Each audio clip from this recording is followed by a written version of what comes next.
Hi everyone, my name is Shawn Gu from the University of Notre Dame, and today I'm going to talk about our work titled Data-Driven Biological Network Alignment that uses topological, sequence, and functional information. As I'm sure we all know, understanding the functions of human proteins is important. In this toy example, I've colored different proteins based on what function they perform, green or yellow, and the gray circles mean that we do not know their function. Ideally, we would do wet lab experiments to uncover these functions, but unfortunately, they can be expensive, time-consuming, and ethically limited, especially in the case of human. That's why computational techniques have been developed to transfer functional knowledge from a better studied model species, such as yeast, to that of human. And one way to do so is through protein sequence alignment. Given two protein sequences, the goal is to find similar sequence regions, and if two proteins are sequenced similar enough, we can infer that they are orthologs and hypothesize that they have similar function. For example, in this illustration, we may find that B is sequenced similar to 2, so we could infer that B has the same function as 2, and so on. Unfortunately, around 40% of orthologs do not actually share function, and many proteins that do share function can be sequence dissimilar as well. So clearly, sequence alignment is not the end-all be-all for determining function. And one potential reason sequence alignment is limited could be because sequence alignment studies proteins in isolation. In reality, these yeast proteins may interact to carry out the cellular functioning. For example, like this. And we can model this using a protein-protein interaction network. A, B, and C may interact with each other to form a complex that carries out the green function. And similarly for D through G, or D through H. And of course, human proteins also interact with each other. And they may do so like this. That's why we need network alignment. Analogous to sequence alignment, the goal of network alignment is to find similar network regions. For example, like so, and then knowledge can be transferred between them. However, just as with sequence alignment, with network alignment, oftentimes aligned nodes are not functionally related either. And this may be because of one of the underlying assumptions of network alignment. Namely, they assume that topologically similar nodes are functionally related. And what I mean by this is, suppose we have these two toy networks. We have some prior knowledge that some proteins perform the purple function, some proteins perform the orange function. If we were to align these two networks using topological similarity, we would align D, E, F, G to 1, 2, 3, and 8 because they are both this triangle with one node coming off of it. But of course, we already know that this is not a good alignment because one of these groups performs the orange function and the other performs the purple function. And so this topological similarity assumption is not reasonable, potentially because there can be a lot of noise in the data collection of protein-protein interactions. For example, I've highlighted these two red edges. Maybe this DF edge is actually supposed to be between F and G, in which case we would both have a square here and a square here, or something else. And also there can be biological variation. For example, a gene duplication event could lead to one complex having more genes necessary to perform the purple function. Of course, there are gene deletion events and just mutations in general. So basically, it is not reasonable to assume that topologically similar nodes are functionally related. So, a paradigm shift is needed with how the network alignment problem is approached. And we propose data-driven network alignment, which uses the notion of topological relatedness. The difference between relatedness and similarity will outline as follows. So again, just recall that similarity is trying to find similar network regions. So triangle with one node coming off of it to triangle with one node coming off of it. Instead, what topological relatedness does is it learns what should be aligned. So again, we assume we have some prior knowledge. Some nodes perform the purple function, some nodes perform the orange function.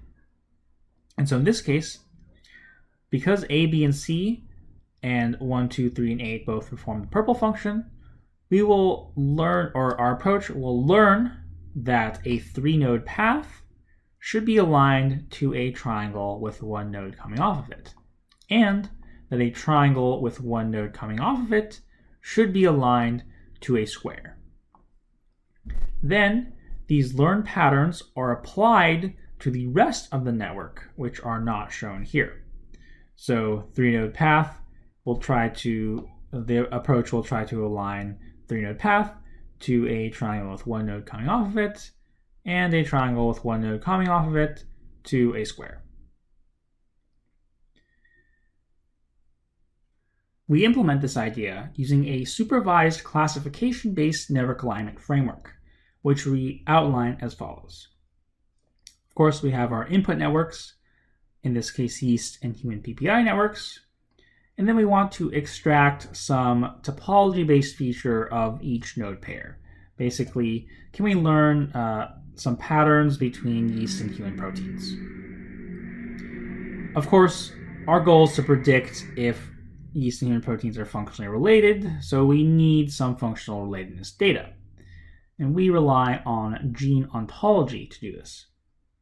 Specifically, proteins are annotated by Go terms, and so if two proteins share Go terms, we consider them functionally related. And if they do not share any Go terms, we consider them functionally unrelated. And so related are our positive data instances, and unrelated are our negative data instances. So now we can perform classification. Given all the node pairs between our input networks, we split them into a training set and a testing set. And then we train the classifier on the training sets and make predictions for each node pair on the testing set, basically trying to predict if the two proteins in a given pair are functionally related or not. Or rather, the probability that they are functionally related. And so we can rank these probabilities and then just take the top 50% or some other cutoff as our alignment. And then given this alignment, we plug it into an established protein function prediction framework, where the ultimate goal is for each protein that we consider to try to predict which Go terms annotate it. So this was the topic of our first study, and we named our framework Tara, and basically found that Tara, which is supervised and uses topology, outperforms traditional network alignment methods that use topology, which suggests that the supervised aspect helps, but it also outperformed methods that use both topology and sequence information. But we know from previous studies that topology and sequence together outperform topology. So basically, a supervised topology and sequence method should do even better than Tara. And so that's the topic of our second work. We generalized Tara to integrate both topology and sequence into Tara TS. TS stands for topology and sequence, and also Tara++. Basically, this feature extraction step, where before we only extracted topology-based features, we now extract topology and sequence-based features. Given our PPI networks, we join proteins that are sequence similar, and then we leverage a social network embedding method to basically get features of nodes and then node pairs. Following, I'm going to show results for Tara++, as it was the better of the two. So on the right, I've plotted both the precision and recall in terms of protein functional prediction for each of the methods we consider.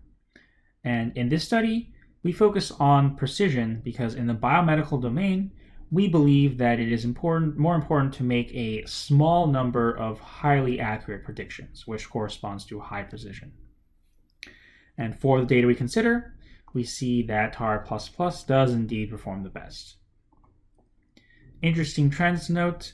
So TAR++, which is a supervised method that uses topology and sequence, outperforms TARA, which is a supervised method that uses topology. So this basically means that integrating topology and sequence helps.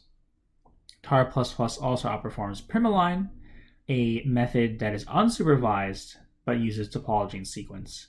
So this suggests that, again, the supervised paradigm helps. And then we just have sequence here for reference to see how it would do on its own without any integration. And these results overall suggest that both the supervised paradigm as well as the integration of topology and sequence are useful for this task of protein functional prediction. And with that, I'd like to wrap up my presentation. Here I've listed some references, including our works and methods we compare against, and then other papers that may be of interest. And of course, I'd like to give a shout out to the research group I'm a part of, the Complex Networks Lab, and of course, acknowledge the funding agency. Thank you all for listening.